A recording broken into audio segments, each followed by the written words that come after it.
क्या बोलती पब्लिक, कैसे हैं? उम्मीद करता हूं बहुत अच्छे होंगे, मुस्कुरा रहे होंगे और अपनी पढ़ाई लगातार जारी रखे होंगे। स्वागत करते हैं हमारे और आपके इस प्यारे से ब्यूटीफुल से प्लेटफॉर्म पे। आई होप आप सभी लोग बहुत अच्छे होंगे और लगातार अपनी क्लासेस को रिवाइज भी कर रहे होंगे। तो आज की क्लास में आप सभी का स्वागत है मेरे भाई। और सभी को क्या आवाज आ रही है? मोहम्मद कैफ, हेलो बेटा, हेलो सभी को। तो क्लास का टाइम हो चुका है भाई, जल्दी जल्दी से आप सभी लोग लाइव आ जाए, है ना? क्योंकि आज की क्लास में हम लोग जो डिस्कशन करेंगे वो न्यूमेरिकल की बेसिकली क्लास है, एनसीईआरटी न्यूमेरिकल। और ये जो न्यूमेरिकल्स हम कर रहे हैं ये एनसीईआरटी का ही न्यूमेरिकल है, ये भी और ये सभी एनसीईआरटी के न्यूमेरिकल ही हैं मेरे भाई। तो अगर हम चर्चा करें आपसे डीपीपी के सोल्यूशन पे, यानी कि आज की क्लास स्टार्ट होने से पहले, तो अगर मैं चर्चा करूंगा तो ये न्यूमेरिकल की पहली क्लास है, ठीक है? तो आइए चर्चा करते हैं। अगर मैं आपसे कह दूं, कोई बच्चा कल कह रहा था, श्रेया यादव, हेलो बेटा, नमस्ते, कैसे हैं सभी लोग? बढ़िया। आवाज और सबको आ रही है? एकदम फर्स्ट क्लास। यहाँ से स्टार्ट करें युद्ध। न्यूमेरिकल में तुम लोग को प्रॉब्लम होती तो मैंने सोचा क्यों ना न्यूमेरिकल लगा ही दिया जाए, है ना? मूविंग चार्ज एंड मैग्नेटिज्म को लगभग हमने सारी पढ़ाई कर ली है ना? मूविंग चार्ज एंड मैग्नेटिज्म हम लोगों ने पढ़ लिए, बराबर बात। सचिन नमस्ते भैया, नमस्ते नमस्ते नमस्ते। चलिए चर्चाएं और परिचर्चाएं पे आगे बढ़ाते हैं। सचिन,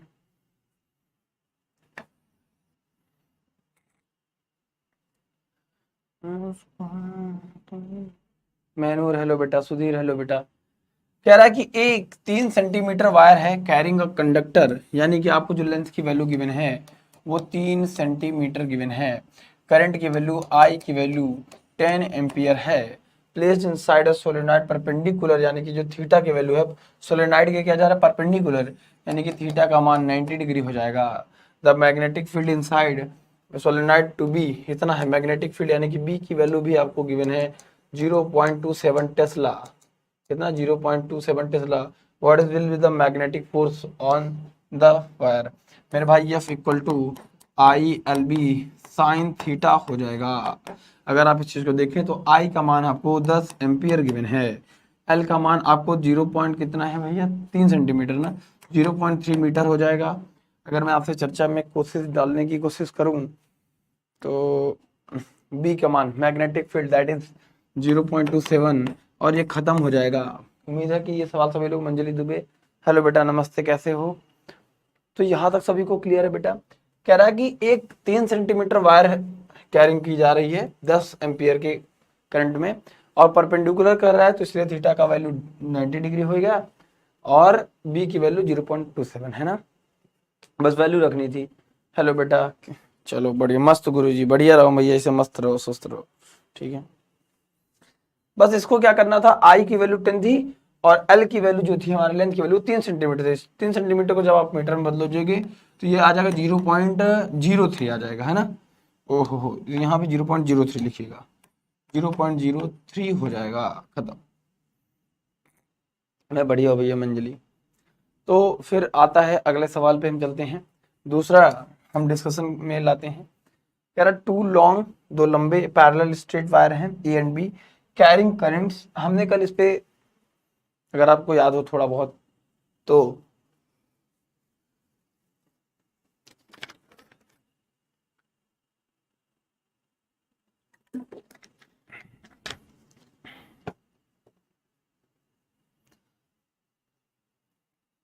अगर आपको जरा सा भी याद हो, जरा सा भी याद हो, थोड़ा सा तनिक मात्र भी याद हो, तो इसमें आप इस बात का ध्यान दें, दूसरे वाले में, ठीक है? तो हमने कल इसके बारे में बताया था कि जब दो हमारे पास वायर हैं और दोनों वायर हैं और दोनों परपेंडिकुलर, यानी कि पैरेलल एक दूसरे से कुछ डिस्टेंस डी पे रखे हुए हैं, सपोज दैट मान लीजिए, तो अगर सेम डायरेक्शन हुआ करंट का, अगर इन दोनों का करंट का सेम डायरेक्शन हुआ तो फोर्स इसमें जो लगेगा वो अट्रैक्शन का लगेगा। याद आ रहा है थोड़ा बहुत? फोर्स कैसा लगेगा? अट्रैक्शन का लगेगा। लेकिन अगर यही वायर है, अगर एक का डायरेक्शन ऊपर है एक का डायरेक्शन नीचे है, तो इसमें जो फोर्स एक्ट करेगा वो फोर्स ऑफ रिपल्सन होगा। ये हमने कल चर्चा करी थी, है ना? अब सवाल ये पैदा होता है कि ये सवाल अब आपके लिए चूरन है, लगभग लगभग चूरन है। अब हमें फोर्स निकालना है। Two long and parallel straight wire and be carrying character current, यानी कि आई की वैल्यू आपको गिवन है। I1 की वैल्यू 8 एम्पियर का करंट पहले वाले ए वाले वायर में सप्लाई हो रहा है। I2 की वैल्यू 5 एम्पियर है, यानी कि अगर हम आपसे चर्चा करें तो 5 एम्पियर का करंट दूसरे वाले वायर में क्या हो रहा है भैया, पास हो रहा है। थर्ड वाले की इन द सेम डायरेक्शन, अगर हम सेम डायरेक्शन की चर्चा करें ऑफ 8 एम्पियर, 8 एम्पियर की, तो I1 I2 की वैल्यू आपको गिवन थी। Direction are separated by the distance, आपको डिस्टेंस की वैल्यू सेंटीमीटर में गिवन है। मेरे भाई जब भी आपको डिस्टेंस सेंटीमीटर में दे रहे तो आपको ऐसा यूनिट में मीटर में कन्वर्ट कर लेना है आपको। तो यानी कि अगर आप डी की वैल्यू चेक करें या फिर आर कहीं कहीं डिनोट आपको मिल सकता है, तो आप करेंगे 0.04 आ जाएगा। फिर कह रहा है estimate the force between and the 10 centimetre section of the wire. हमें 10 सेंटीमीटर पे फोर्स क्या करना है भैया, निकालना है। तो मुझे नहीं लगता है कि यहाँ तक किसी बात को लेके तकलीफ आई होगी, कहीं कहीं डी और कहीं कहीं आर। तो अगर आप पहले आपके लिए फोर्स निकालो तो एफ डैश की वैल्यू कितनी आ जाएगी, म्यू 0 अपॉन में 2 पाई I1 into I2 upon are हो जाएगा। बस आपको म्यू 0 अपॉन 2 पाई की वैल्यू तो पता ही है। म्यू 0 की वैल्यू कितना, 4 पाई इंटू 10⁻⁷ फिर बटे 2 पाई इंटू I1 I2 की भी वैल्यू गिवन है, आर की भी वैल्यू है। इसके बाद आप 10 सेंटीमीटर की वैल्यू निकाल देंगे, ठीक है।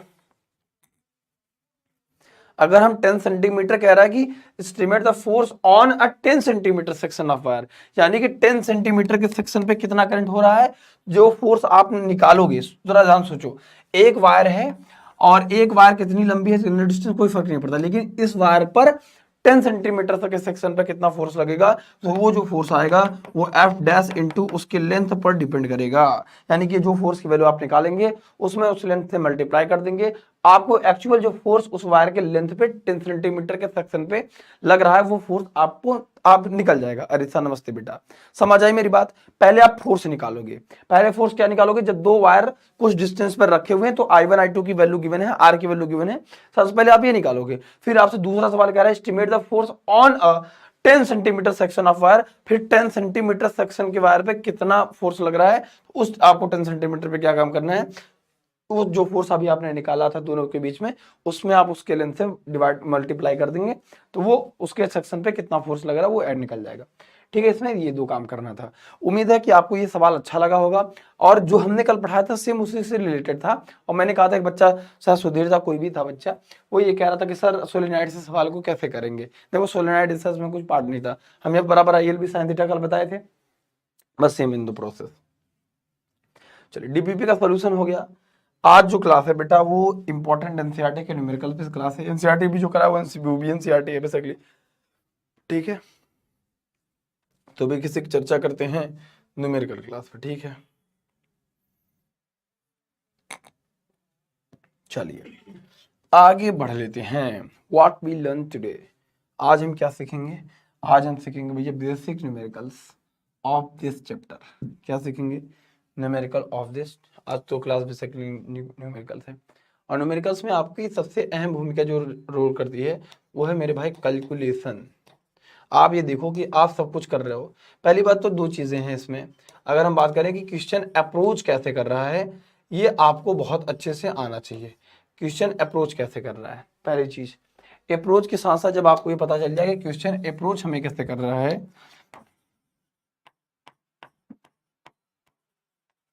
फिर उसके साथ साथ आपकी बनती है कैलकुलेशंस पे, ठीक है। इन दोनों बातों पे आप ध्यान देंगे तो चार चीजें आपसे बेहतर होंगी, है ना। चलिए तो न्यूमेरिकल क्लास है, तो आपके स्क्रीन पर पहला प्रॉब्लम दिख रही है जो यूपी बोर्ड के इंग्लिश मीडियम में आया है। कब आया है मेरे भाई, 2008 में पूछा गया सवाल है, और इसी चैप्टर से, है ना। ईमानदारी से साथ अपन लोग क्या करते हैं, पढ़ाई प्रारंभ करते हैं। तो भैया सभी लोग तैयार हैं पहले सवाल के लिए। पहला सवाल सबसे सिंपल और सबसे बेसिक सवाल है, लेकिन फिर भी हम लोग क्या काम करेंगे, इसको सॉल्व करेंगे। कह रहा है एन इलेक्ट्रॉन, एक इलेक्ट्रॉन है मेरे भाई, इंटर्स प्रवेश करता है द मैग्नेटिक फील्ड, मैग्नेटिक विद्युतचुंबकीय क्षेत्र में ऑफ 1 वेबर प्रति मीटर स्क्वायर के साथ। और मेरे भाई कितना, मैग्नेटिक फील्ड की जो वैल्यू है वो 1 वेबर प्रति मीटर का स्क्वायर है, विद अ वेलोसिटी जिसकी रफ्तार है 5 × 10⁻⁷ है, इतनी मीटर पर सेकंड की रफ्तार से, मेकिंग एन एंगल, एक कोण के साथ 30 डिग्री कोण बनाते हुए प्रवेश करता है। विद मैग्नेटिक फील्ड के साथ। Calculate the force applied on the electron by the magnetic field. हमें फोर्स कैलकुलेट करना है। अगर हम इसके सोल्यूशन पे चर्चा कर लें तो सबसे बेसिक और सबसे बेहतरीन ये चीज होगी। इसका सोल्यूशन क्या होगा सर? तो मेरे भाई फोर्स हमें निकालना है, जरा सोचो। हमें क्या किया है? गिवन दैट हमें दिया गया है मेरे भाई मैग्नेटिक फील्ड बी की वैल्यू गिवन है। एक वेबर को W B upon M square लिख सकते हैं। मुझे नहीं लगता यहाँ तक किसी को दिक्कत आई है। वेलोसिटी v की वैल्यू हमें गिवन है 5 × 10⁷ मीटर पर सेकेंड। यूनिट सहित लिखा करो जब भी लिखोगे, एग्जामिनेशन में भी आपको ऐसे ही लिखना है। खैर हम वो तरीका तो बताते ही रहते हैं आपको समय समय पर, ठीक है। चलिए, एक वेबर पर metre square, making angle theta की वैल्यू गिवन है। थीटा की वैल्यू गिवन है 30 डिग्री। इलेक्ट्रॉन का पूछ रहा है तो यानी कि ई की वैल्यू लगभग, यानी कि जो चार्ज है वो ई की वैल्यू आपको 1.6 इंटू 10⁻⁻19 कूलाम हो जाएगा। आप ये सोचो ऐसा कौन सा फार्मूला है फोर्स का जिसमें ये क्यू वी बी तीनों चीजें आती हैं। तो आपके दिमाग में सवाल आ रहा होगा F equal to Q V B sine theta से। तो क्यू की वैल्यू कितनी है मेरे भाई? 1.6 इंटू 10⁻⁻19 हो जाएगा। v की वैल्यू कितनी है मेरे भाई? 5 इंटू 10⁻7 हो जाएगा। और b की वैल्यू कितनी है? 1 वेबर प्रति मीटर का स्क्वायर हो जाएगा। साइन 30 डिग्री की वैल्यू कितनी हो जाएगी? साइन 30 डिग्री की वैल्यू कितनी हो जाएगी? बोलो भाई। 1/2 है ना? क्लियर है भैया? ओ भगवान, यहां तक सभी को समझ आया?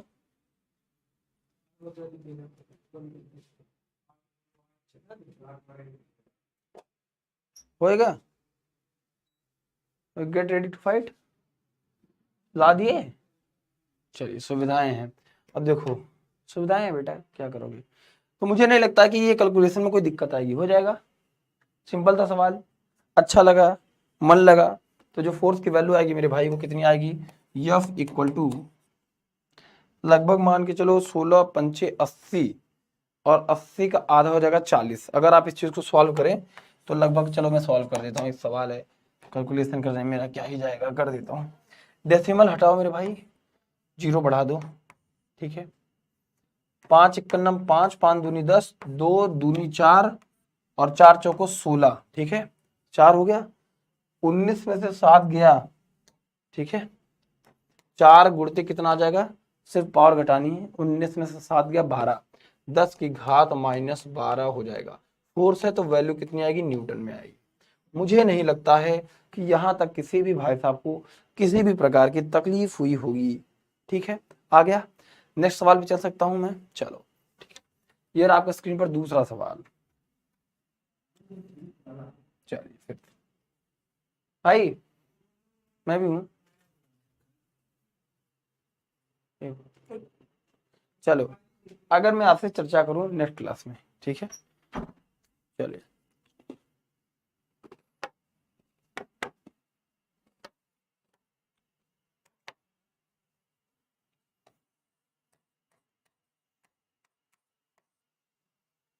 ठीक है। A proton is projected horizontally with a speed of इतना, यानी कि आपको क्या गिवन है भैया? आप भी मेरे साथ ट्राई करो, ऐसा नहीं मुंह दिखाई चल रही है। आप कमेंट सेक्शन में आंसर लिख सकते हो अगर आप पहले निकालते हो तो, क्योंकि मुझे समझाना है, आपको समझाना नहीं है?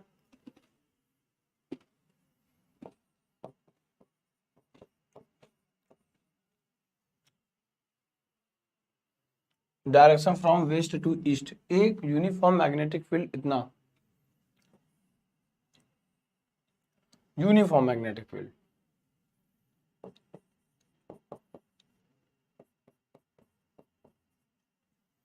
Is acting in vertically upward direction. Calculate, इसमें दो चीज कैलकुलेट करनी है। अच्छा,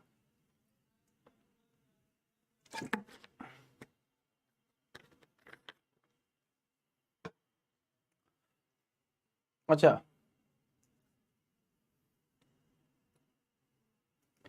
ठीक है। Direction west to east, A uniform magnetic field is acting on the vertically upward direction. मतलब अगर वेस्ट टू ईस्ट हो रहा है तो लगभग थीटा की वैल्यू जो 90 डिग्री आएगी, थीटा की वैल्यू अगर 90 डिग्री आ गई और v और q की वैल्यू जो e के नाम से जानते हैं, प्रोटॉन पे ही 1.6 इंटू 10⁻19 हो जाएगा। पहला जो सवाल का आंसर होगा यह बराबर क्यू भी साइन थीटा से ही आ जाएगा मुझे लगता है। साइन 90 की वैल्यू 1 हो जाएगी, q की मान 1.6 इंटू 10⁻19 हो जाएगा, v का मान 3 इंटू 10⁻6 हो जाएगा, b का मान कितना है 2 इंटू 10⁻³ हो जाएगा। ठीक है, डेसिमल हटाएंगे, जीरो बढ़ा लेंगे, 2 1 का 2, 2 पंचे 10, या फिर ऐसे कर लेते हैं, ये भी करने की क्या हो सकता है ना। कितना है 3 दूना 6 और 16 छक्का 96, लगभग अगर हम बात करें है ना, ऐसे निकाल लेते हैं, लगभग 9.6 आ जाएगा। फिर पावर का देख लेंगे, 19 और 19 3 22 में से 6 का कितना हो जाएगा माइनस, लगभग 16 3 -3 हो जाएगा। ठीक है, इतना है तो लगभग कितना जाएगा फोर्स की वैल्यू 9 16 छक्का 96, 9.6 इंटू 10⁻16 आ जाएगा।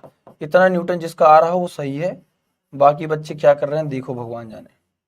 क्लियर है, 9.6 इंटू 10⁻16। चलो भाई इसी में से दूसरा सवाल क्या करते हैं।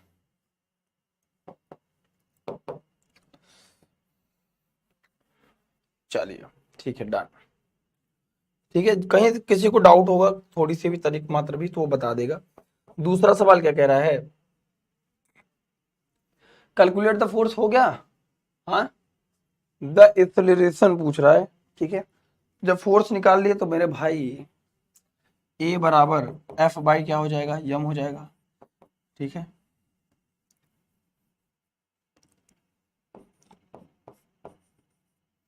ठीक है, ए बराबर क्या हो जाएगा एफ बाई एम हो जाएगा। एफ की वैल्यू कितना है रख देंगे 9.6 इंटू 10⁻⁻27 हो जाएगा।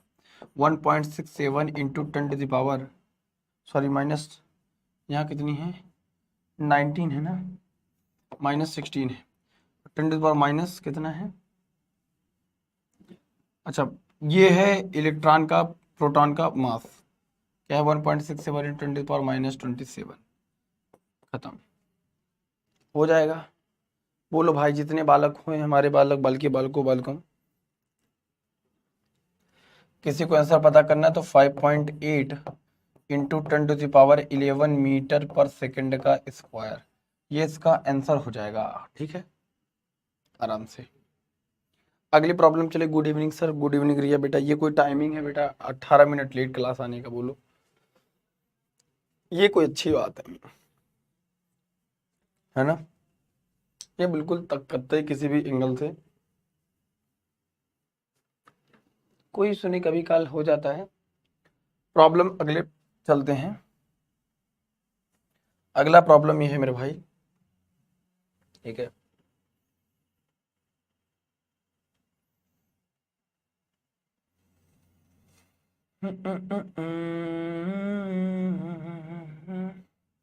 चलिए सॉल्यूशन पे आते हैं। किसी बच्चे का आया भाई सॉल्यूशन,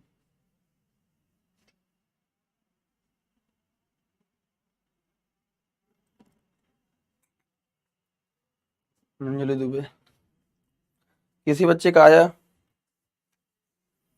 तो सिंपल सिंपल सवाल है यार, आ जाना चाहिए।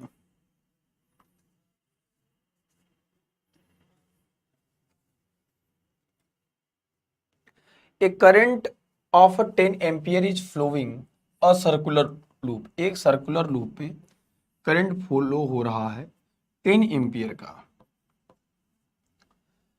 आर रेडियस उसका 20 सेंटीमीटर है।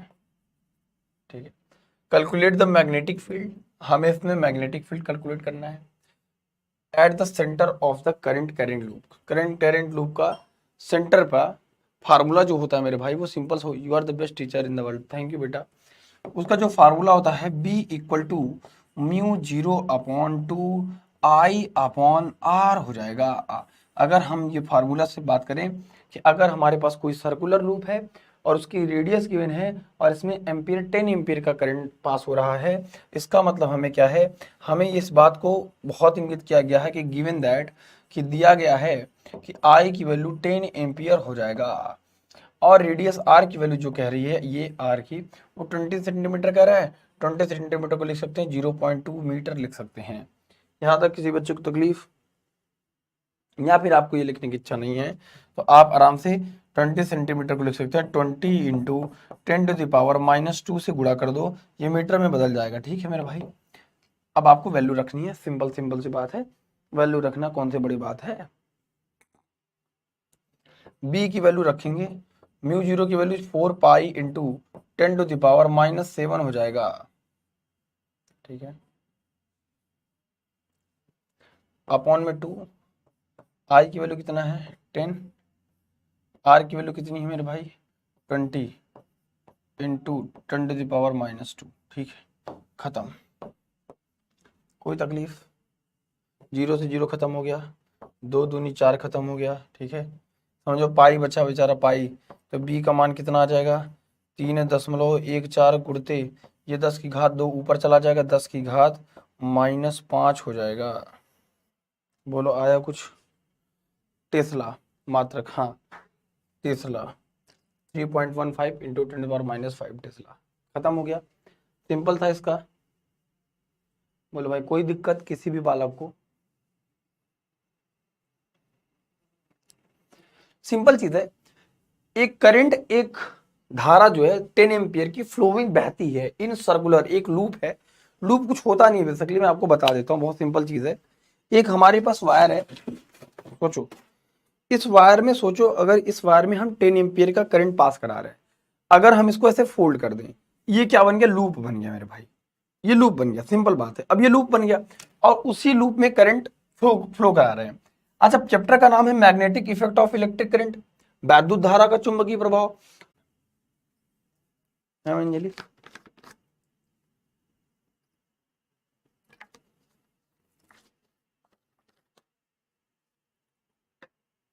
बोलो भाई तुम लोग तो बड़ा आलसी हो यार। ठीक है, उम्मीद है कि ये क्लास, मतलब ये वाला सवाल समझ आया होगा। अगला सवाल है, दिखने में नाम बड़े दर्शन छोटे वही हाल है। ठीक है, अब बात करते हैं सवाल क्या कह रहा है और इसका जवाब कैसे निकालेंगे। अगली जो प्रॉब्लम्स है, ठीक है, चलिए उस पर थोड़ा चर्चा कर लेते हैं, है ना। ला ला ला ला ला ला, प्रारंभ करें भैया।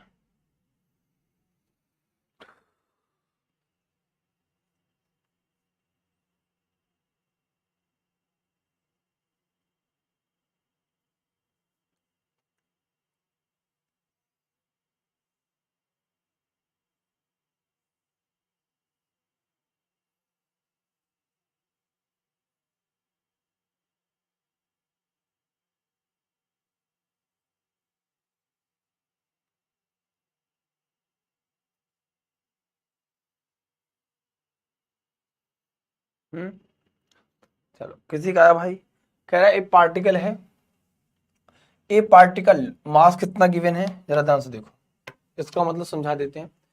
ए पार्टिकल ऑफ मास, किसी भी कण का जो द्रव्यमान है, मास है, वो दिया है 2 point into 2 into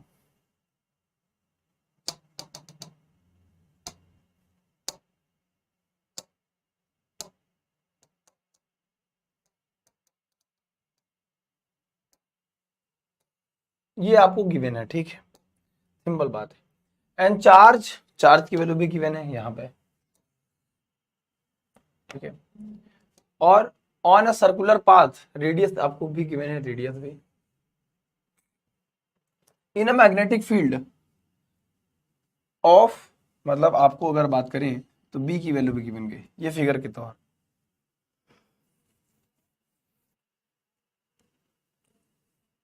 sir mu naught 0 में अपॉन में 2 पाई नहीं होता है।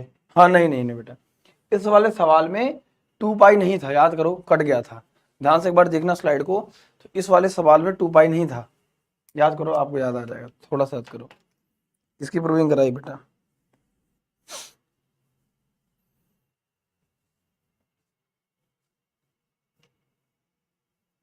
ठीक है,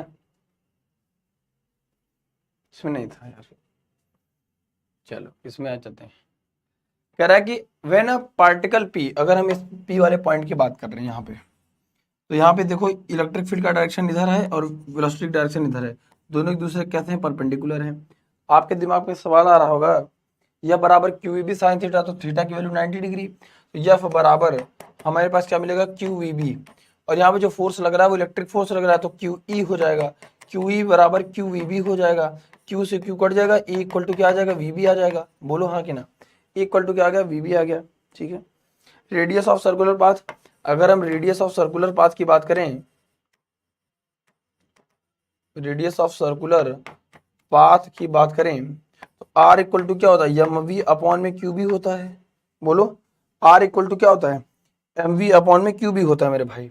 क्या कह रहा है कि it is electric field is produce, it is a found that particle moves along the tangent point, जो पार्टिकल मूव कर रहा है वो अलोंग द टेंजेंट पॉइंट है, P with the uniform velocity, है ना। कैलकुलेट द इलेक्ट्रिक फील्ड कह रहा है, हमें क्या करें मेरे भाई, कैलकुलेट द इलेक्ट्रिक फील्ड कह रहा है। R equal to M B upon Q B हो गया।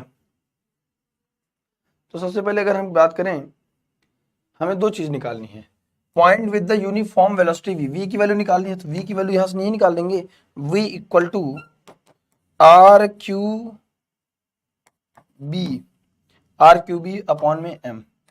ठीक है, हमें क्या क्या गिवन है, गिवन दैट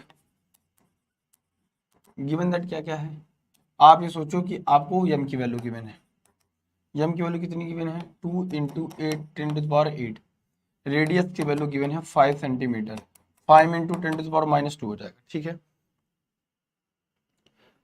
सर, समझ नहीं आ रहा है। मंजली आप किस क्लास में हैं,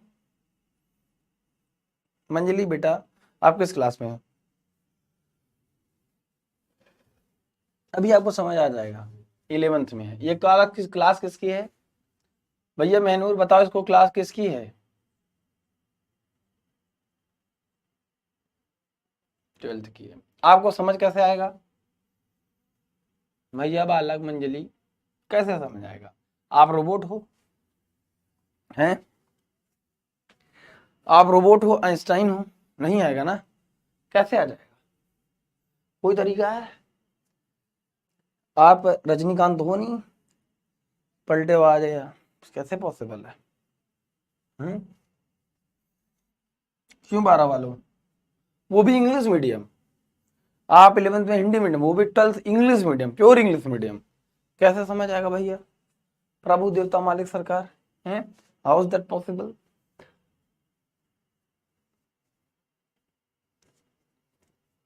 नालायकों, आर इक्वल टू, तो यहां से आर की वैल्यू गिवन है और क्यू की वैल्यू गिवन है, और रेडियस हो गया, मैग्नेटिक फील्ड बी की वैल्यू 1 टेस्ला। ठीक है, R equal to V equal to R की वैल्यू कितनी है, 5 into 10 to the power -2, Q की value 20 into 10 to the power -6, B की वैल्यू 1 अपॉन मास की वैल्यू कितनी है, मास ऑफ ये दिया 2 इंटू 10 टू द पावर, ये मास ही तो है, 2 इंटू 10 टू द पावर -8, खत्म, यहाँ से वेलोसिटी की वैल्यू आ जाएगी, बोलो किसी को दिक्कत,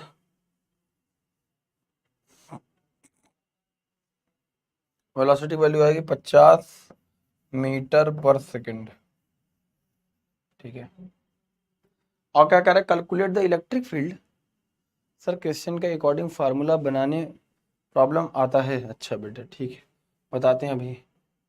अब दूसरा सवाल कह रहा है, फार्मूला बनाए हैं ना, देखो v इक्वल टू कितना आया है, 50 मीटर पर सेकंड, v का मान पता चल गया, हमने ये फार्मूले बनाए ना, E इक्वल टू वी भी होता है, electric field equal to velocity and magnetic field, velocity की वैल्यू कितनी है 50 मीटर पर सेकंड, और मैग्नेटिक फील्ड की वैल्यू कितनी है 1 है, 50 में 1 का मल्टीप्लाई करेंगे, ई की वैल्यू कितनी आ जाएगी, 50 आ जाएगी। खत्म। क्लियर हुआ क्या? ठीक है। इलेक्ट्रिक फील्ड कह रहा है तो वोल्ट प्रति मीटर, न्यूटन प्रति कूलम या फिर वोल्ट प्रति मीटर, एक ही बात है। चाहे आप न्यूटन प्रति कूलम करें, क्योंकि एफ इक्वल टू क्यू ही होता है। क्या होता है, क्यू ही होता है। E equal to F by Q होगा। तो ये एफ की वैल्यू क्या हो जाएगी, न्यूटन, और इसका क्या हो जाएगा, कूलम। चाहे न्यूटन प्रति कूलम को, चाहे वोल्ट प्रति मीटर को, एक ही बात है। बोलो भाई, ऐसा कोई आदमी, ऐसा कोई बालक जिसको कोई दिक्कत आई हो, बताए मुझे, मैं दूर करता हूँ उसको।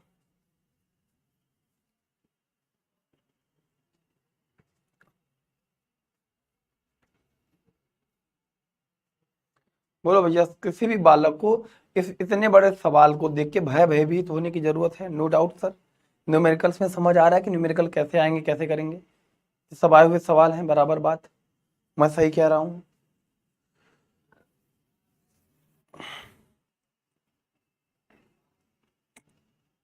बोलो बोलो। इसमें दो सवाल दिया था बेसिकली, एक इलेक्ट्रिक फील्ड निकालने के लिए और एक वोल्ट निकालने के लिए।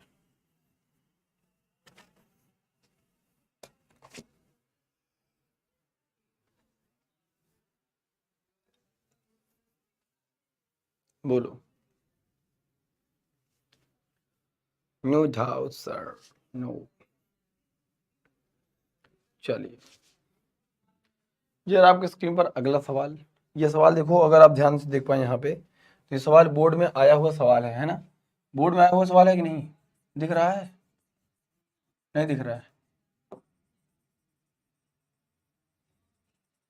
ठीक है, चलिए। सवाल, इन इलेक्ट्रॉन हाइड्रोजन बम आ गया। अभी धरती में 80 फीट नहीं बढ़ा था, हाइड्रोजन बम आ गया।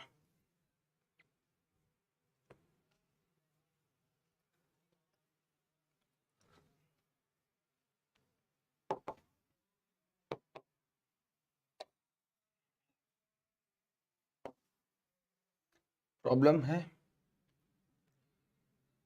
इसको रिपीट करूं, पिछला वाला रिपीट करूं? मैनूर बेटा, ये रिपीट करूं कि ये वाला रिपीट करूं, बताओ कौन सा रिपीट करना है, बताओ।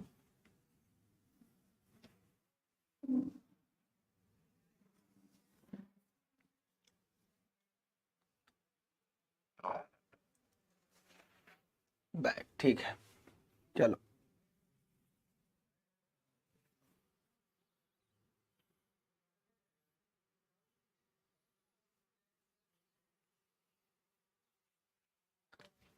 देखो मेरे दोस्त, मेरे भाई,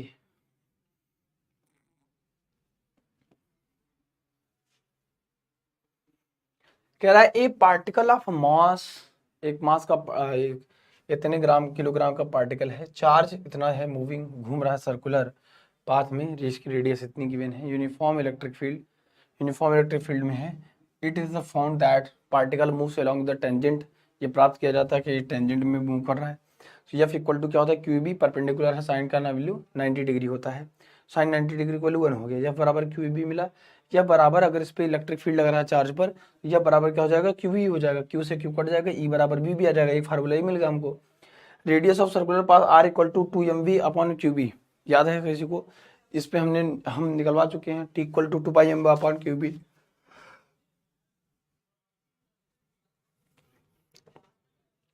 उसके बाद यहाँ से v की वैल्यू निकालनी थी, चूंकि हमें वेलोसिटी और इलेक्ट्रिक फील्ड निकालना था, तो v की वैल्यू निकालनी है, v की वैल्यू को एक साइड, बाकी सबको एक साइड कर दिया, और इसके बाद ये मल्टीप्लाई डिवाइड कर दिया, 50 मीटर पर सेकंड आ गया।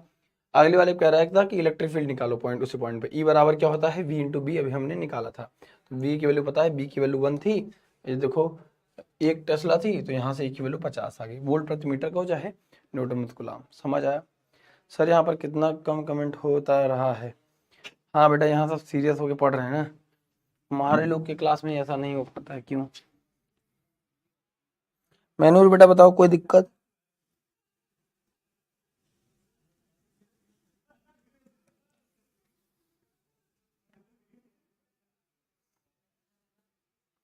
बारह में आप लोग भी ऐसे सीरियस हो जाओगे बेटा, मेरे लिए परेशान मत। 12th में तो सीरियस हो जाओगे। यूपी बोर्ड 2009 में आया हुआ सवाल है, मस्त सवाल है, चौड़ा सवाल है। आइए सॉल्व करने की कोशिश करते हैं हम लोग।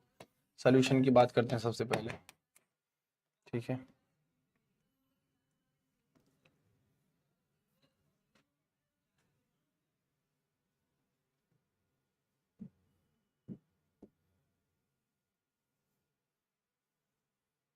चलिए इस सवाल पे से हम लोग, ठीक है। हाँ मैनुअल बेटा, आगे चले हम लोग। कह रहा है an electron hydrogen bomb atom is revolving, घूम रहा है in circular path, circular path में रेडियस कितना है हाइड्रोजन का 0.5 एंगस्ट्रॉम, एक एंगस्ट्रॉम में 10⁻⁻10 मीटर होता है। 0.5 की बात करें तो 0.5 में 10⁻⁻10 से मल्टीप्लाई कर देंगे, ठीक है मेरे भाई। उसके बाद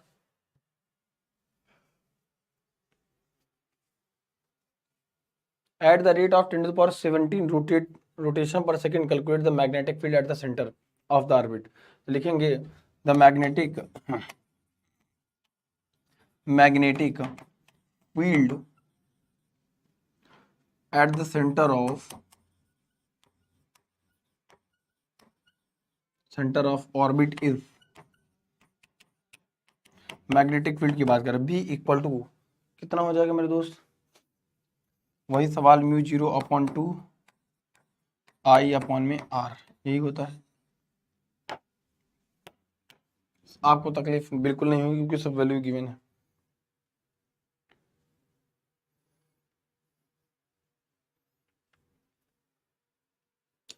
यानी कि अगर आप ये देखें तो आपको R की वैल्यू गिवन है, रोटेशन पर सेकंड दिया है क्या,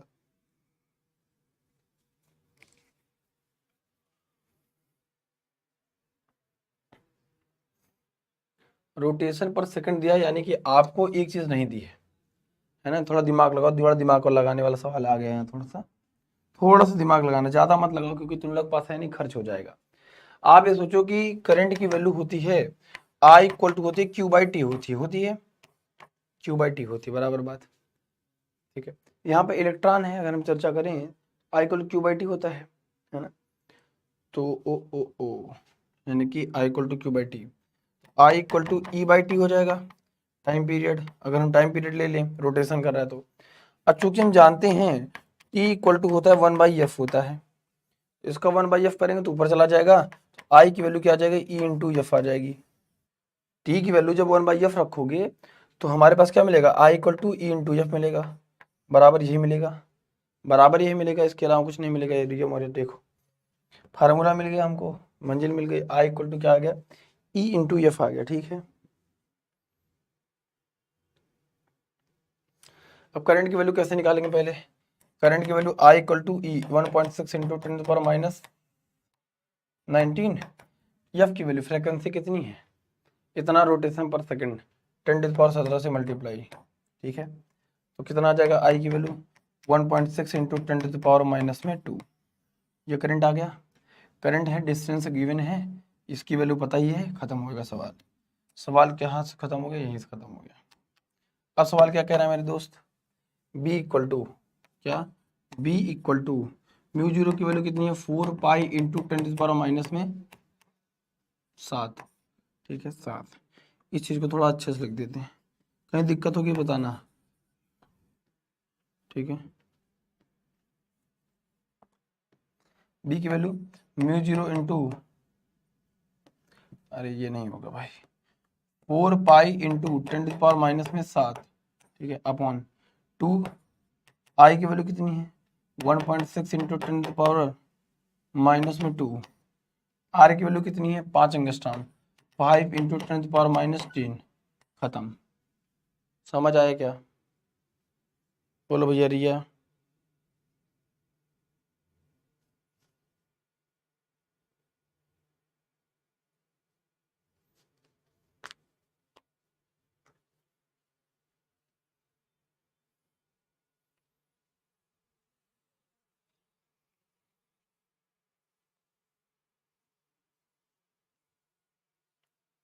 ठीक है, अगर आप सीधा सोचो तो बहुत कुछ बन सकता है, ठीक है। तो B की वैल्यू कितना आएगा 64 पाई,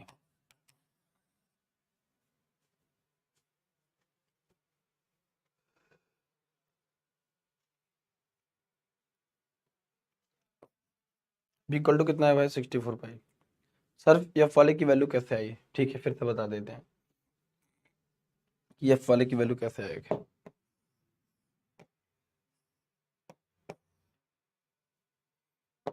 आई इक्वल टू क्या होता है मेरे भाई, Q/T होता है, ठीक है। T को अगर हम टाइम पीरियड ले लें टाइम पीरियड कब लेते हैं? टाइम पीरियड तब लेते हैं जब हम कहीं से चीज का वृत्ताकार मार्ग में सर्कुलर लूप में चक्कर काट रहे होते हैं, और चार्ज की जगह पे हम इलेक्ट्रॉन ले लें, चूंकि इलेक्ट्रॉन ही तो हो रहा है इसमें, तो I इक्वल टू क्या हो जाएगा, E/T हो जाएगा, टाइम पीरियड हो जाएगा। अब एज वी नो दैट, हम बहुत अच्छे से जानते हैं कि एज वी नो दैट, क्या जानते हैं मेरे भाई, कि जो टी होता है वो फ्रिक्वेंसी का क्या इनवर्सली प्रोपोर्शनल होता है, यानी कि फ्रिक्वेंसी जितना कम होगी, मतलब बहुत मिनिमम जो फ्रिक्वेंसी होगी अगर एक हुई, 1 सेकंड में चक्करों में लगने में जितना समय लगेगा वो उसका जितना टाइम लगता है उसका टाइम पीरियड कहलाता है, एक चक्कर लगने में, ठीक है। और अगर 1 सेकंड में कितने चक्कर लगे इस बात की बात करें तो फ्रिक्वेंसी आती है। तो यहाँ से टी इक्वल टू या क्या रख सकते हैं, ई इक्वल टू 1/f रख सकते हैं, ये एफ क्या चला जाएगा, ऊपर चला जाएगा, आई इक्वल टू क्या हो जाएगा, एफ ई हो जाएगा, खत्म। एफ की वैल्यू गिवन थी आपको, इसमें ई की वैल्यू गिवन थी, खत्म हो जाएगा ई एफ। बोलो भैया, किसी को कोई तकलीफ, बालक बालकी बालको बालको मरको मुलको बताओ, नालायकों बताओ, कोई दिक्कत? ठीक है, calculate the magnetic field at the centre of the orbit, ये आएगा।